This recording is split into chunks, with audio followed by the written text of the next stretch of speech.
Selepas pemergian Peter Klamovski dari skuad Malaysia, kini jurulatih asal Korea Selatan, Park Hang-seo, muncul sebagai pengganti yang tepat untuk mengemudi skuad Harimau Malaya.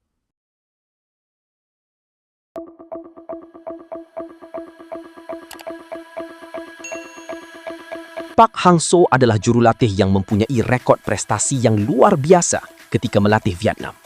Kejayaannya bersama The Golden Star Warriors di pentas Asia bukanlah suatu kebetulan.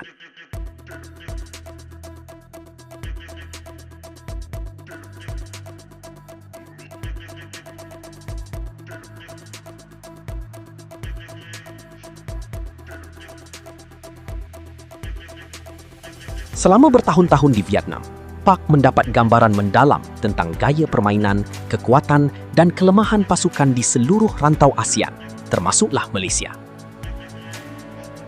Park juga dikenali dengan kepakarannya dalam mencari bakat muda dan memasukkan pemain baharu ke dalam pasukan utamanya.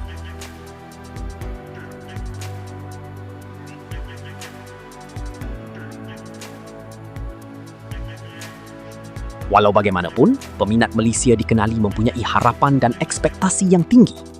Sekiranya Park mengambil alih, dia akan langsung menghadapi tekanan untuk memenangi kejuaraan, terutamanya pada Piala AFF akan datang pada bulan Julai nanti.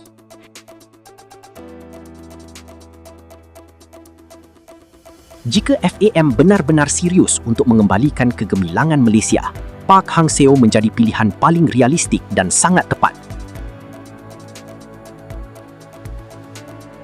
Beliau bukan sekadar jurulatih yang dibawa masuk untuk memenuhi kerusi kosong, tetapi seorang jurulatih yang mampu mengembalikan maruah skuad kebangsaan.